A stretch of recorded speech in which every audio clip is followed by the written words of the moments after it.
Hey guys, so today my theory is yet again another Undertale theory, because you know what?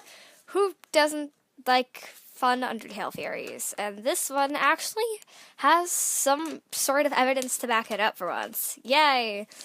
So this is the theory that I made myself, so if you find ones on the internet that are like mine, I literally just made this up after looking at a bunch of RPGs and a bunch of anime, and it is that pretty much the monsters in Undertale are run off of a system like mana or aura, or any other word that is used for magic, quote, quote.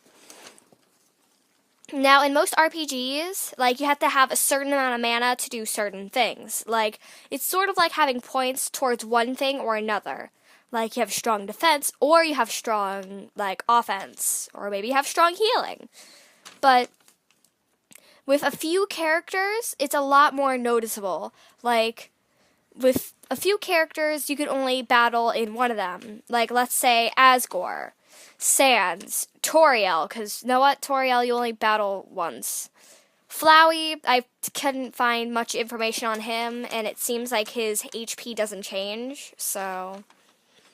But, anyways, so Papyrus is actually our best example of this. Hey, cat, what are you doing? Anyways, so Papyrus is our best example of this. In the neutral run, he had, of course, he has 680 HP. Wow, I almost said he had execution points. Now, wouldn't that be sad?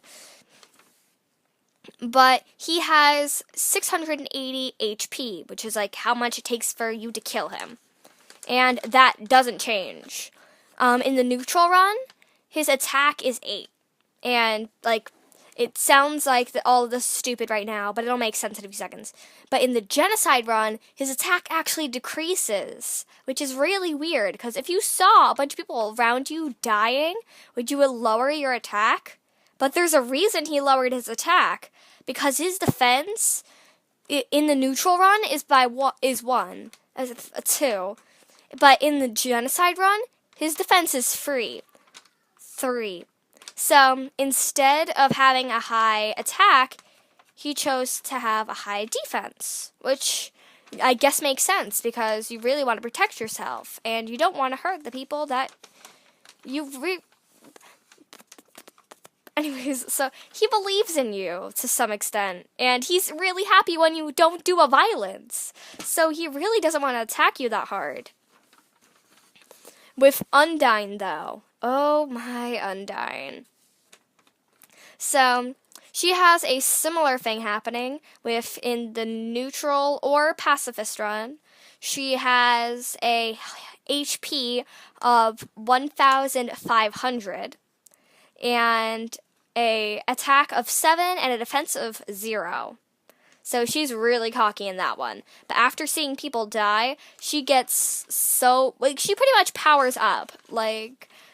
Pretty much my theory on that is, yay, mini theories inside theories, because that makes sense. But pretty much how auras in a lot of things work is pretty much when there's a bunch of emotional tension or something like that, it brings out a lot in them, so you're able to bring pretty much more that you were never able to use out of it. So its HP goes all the way up to 23,000, her attack goes to 12, and her defense to 5. And it's shown that she gets a huge power-up, she gets a new outfit, she melts when she dies, instead of turning into a powder, which pretty much means she was able to hold herself together more than anyone else. And then, of course, there's Metaton.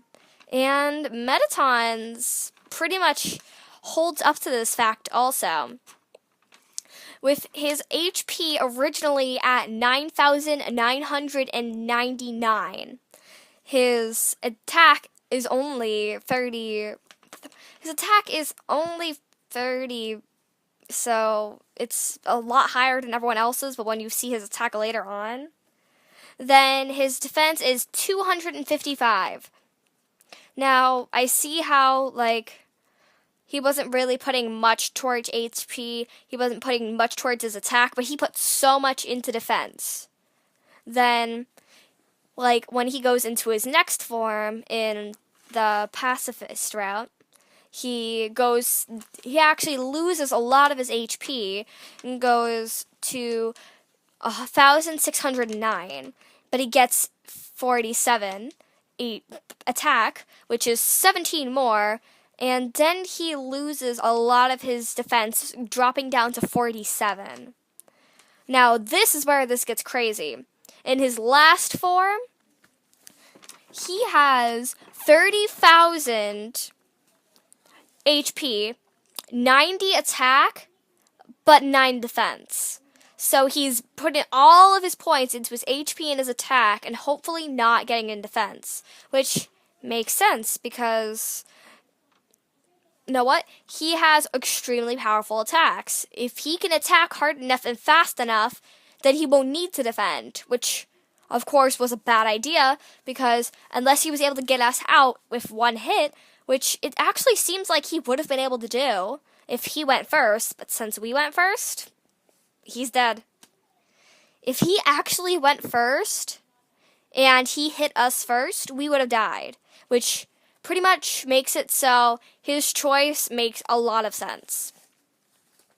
So, pretty much they're able to put their points wherever, like, not really their points, but it's really whatever they're focused on. If they're focused on giving that one big attack, that's where all their magical power is going to go. And, like, their attacks are really tailored to them, because their aura or mana is pretty much a manifestation of their soul, which is, I guess, where mana comes from, but it's a part of them. So where they would put their points is also a part of them.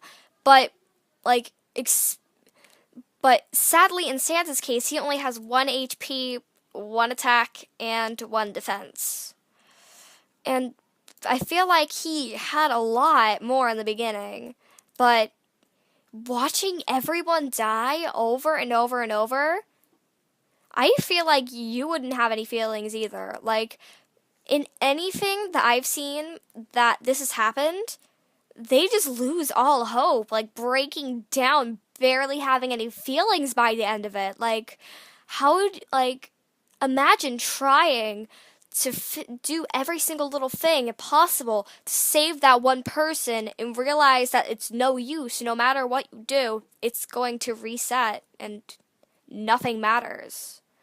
So, of course, his emotions are at an all-time low, so there's no power to be distributed, really.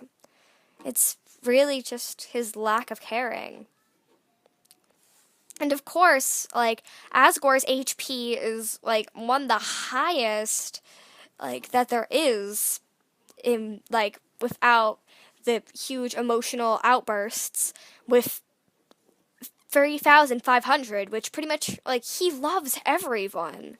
And he feels really bad when he's trying to kill you, because, like, all that emotional turmoil, like, wouldn't he be powerful with attack of 80 and defense of 80? Which he doesn't even want to hurt you. With Toriel, she only has 440 HP. With an attack of 6 to 8 and a defense of 80. Like, she doesn't want to hurt you, and that's why she put all her defense, like, her points towards defense.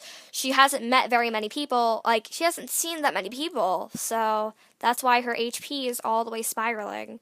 She still has hope, though, when she talks through the wall to Sans. Well, anyways, that's pretty much my theory on it. If you have anything to say about this theory, please put it in the comments. I like hearing from you guys, and I don't get that many comments. So please, comment, rate, subscribe, and see y'all later. Bye!